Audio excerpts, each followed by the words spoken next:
Well, I guess Glenelg is the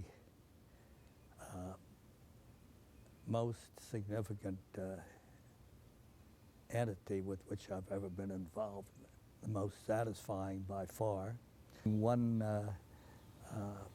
alumni who will come back in a few days and who has 2 PhDs and is a professor at Northwestern has told me that of all the places that she studied, she got the most out of Glenelg in the first 8 years of her schooling. It's quite remarkable. Perhaps it's worthwhile going back, if we have the time, and Sure. if I'm running on too long, you tell me. Go back to the origin of the school. There were, when we came to Howard County in 1951, we were looking for an independent school because my wife and I had been the beneficiaries of having had independent school educations. And there was not in the county an independent school that was not of a sectarian origin, and therefore the opportunities for going to independent school were basically Washington or Baltimore, and that meant their children would be educated outside of the local community. We found that there were 4 other families that felt the same way that we did, and so the 5 of us joined together and decided we'd start a school. We were encouraged by the then head of Gilman School, under whom many years ago I'd studied before he came to Gilman. And his name was Henry Khaled, and we asked Mr. Khaled to come out and address us, and he did one day in the spring of the year, and we said, Mr. Khaled, is it possible to start a school? And he said, yeah. And we said, how do you start a school? And he said, well, it's very simple. You get a head, and then you get a place, and it will happen. And indeed, that is what happened. We were able, again, through another wonderful educator, Ed Pulling, under whom I'd studied, locate a splendid woman, a Vassar grad, Miss Marjorie Dunn, to come down, and she was enthusiastic about it. The only thing we lacked was a place to have a school. So we started looking around, and searched in different places, barns, old buildings, thought of building a new building from scratch. And then one day, just by the greatest of good luck, I was driving down Folly Quarter Road, and I saw an entrance I hadn't noticed before. I was really a stranger to the county here. And I drove down this lane, and I kept on going, and I drove down past magnificent white oak trees, and I came to the manor house. And I thought, well, a terrific building. I wonder who lives here. So I got out, and being a nosy guy, looked in the windows, and it was empty.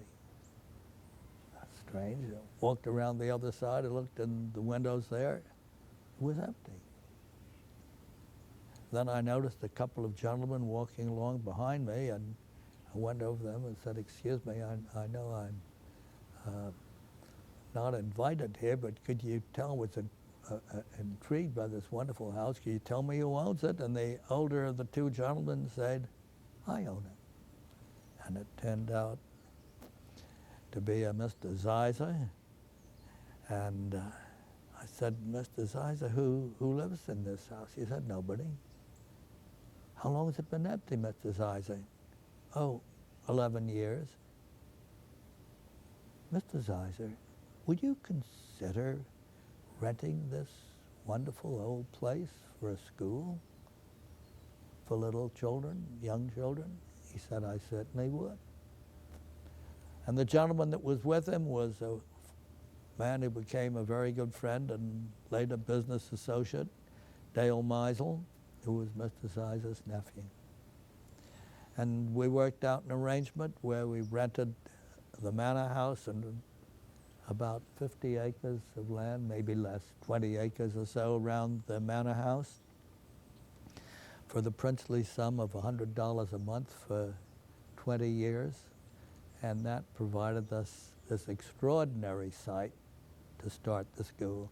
And the wonderful thing about it, the thing that was really remarkable, was not just its location and its architectural elements, but it was in exactly the center of Howard County, which was the area that we felt the school should serve. And so we started there.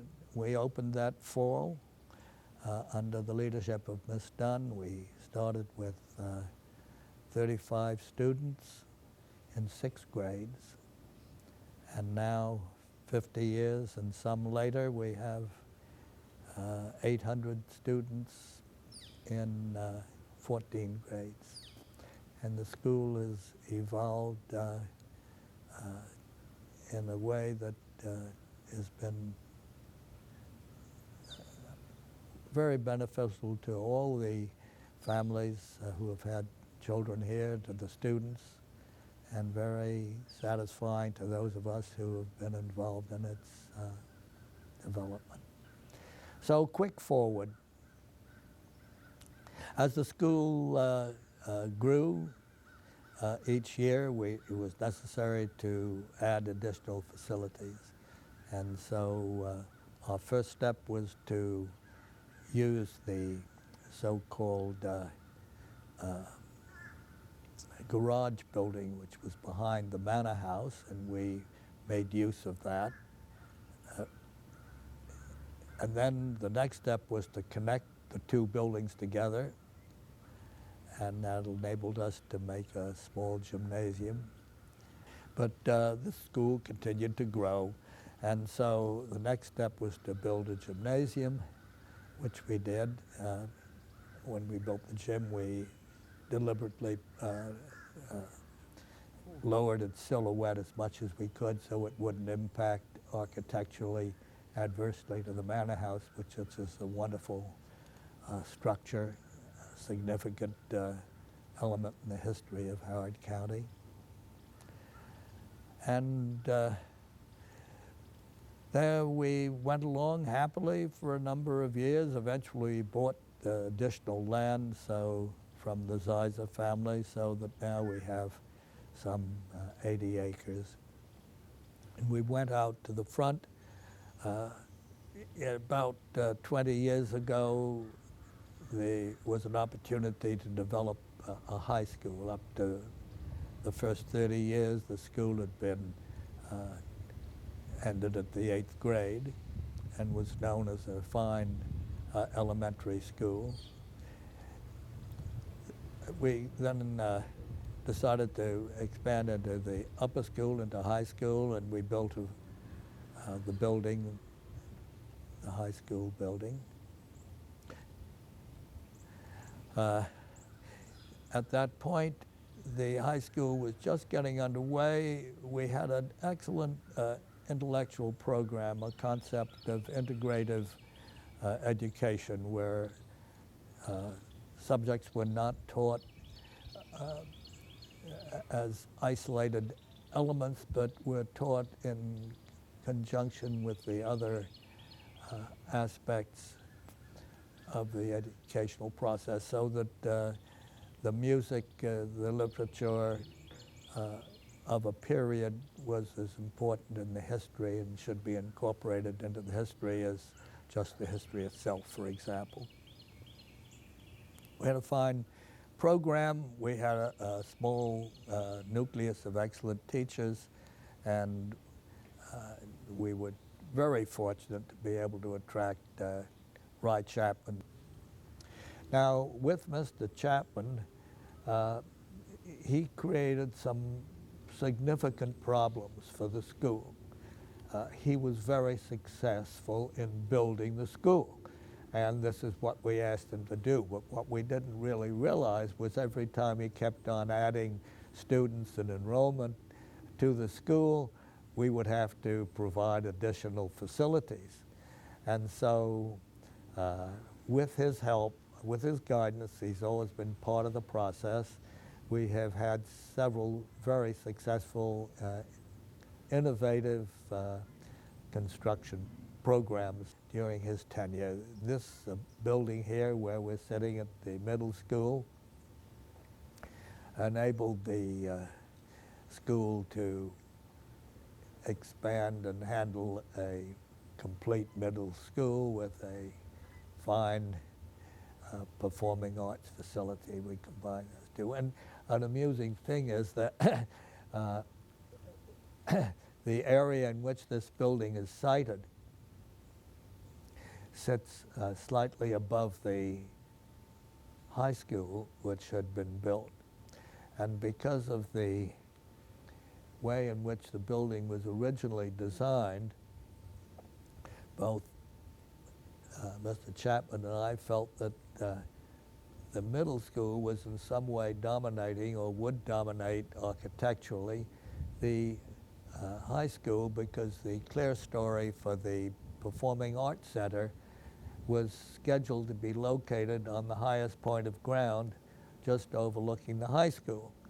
And we stumbled around out here together several mornings in the underbrush and poison ivy, which has since disappeared, where the school would be located, with the plans for the school. And it suddenly dawned on us that we just reversed the plan and flipped it over, we would have a perfect design. So that is why this building is located as it is, with the clerestory to some extent incorporated into the wonderful high white oaks that surround it. Our next building program was to provide a self-contained little person's building. And we searched a good bit for a place where that could be located. Eventually put it on the other side of the manor house, which was a very fortuitous decision, because it had allowed us to, in a way, put our arms around the graduation gardens, which have always been the significant final departing point for college-bound students. And so we built a little person's building, which spills down the hill, is incorporated. And now it was time to complete the campus by building a fine facility for athletics, our new athletic center, and incorporating in the connecting structure a library for the high school and a wonderful state-of-the-art science facility. Building buildings of this sort are difficult and require continuous supervision. RISE never failed to be deeply involved in the design and decoration and outfitting of all these buildings.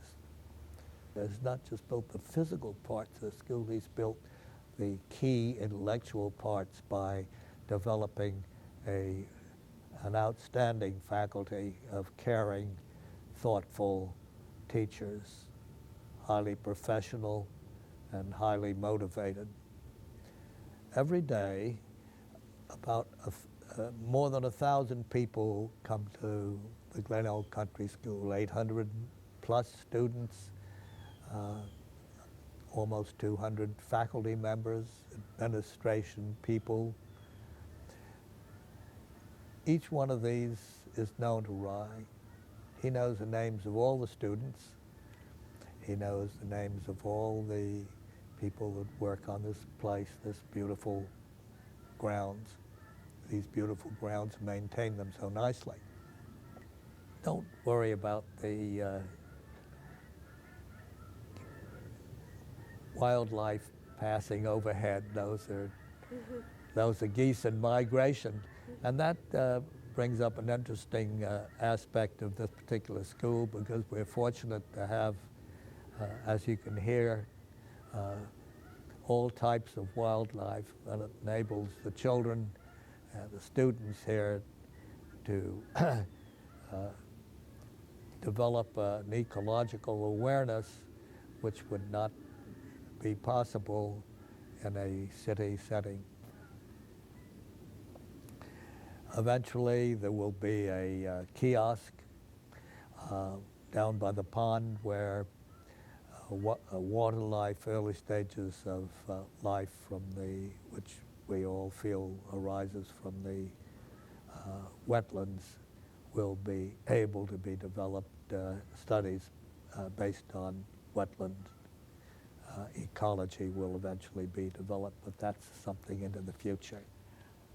When it comes to the building of buildings, it was a decision of the board that the campus should be completed as its 50th gift to itself, if you want, but it also out of recognition that quality buildings and facilities were expected by the school's constituency, namely its parents, and to ensure that the children have a safe, wonderful place in which to study and work.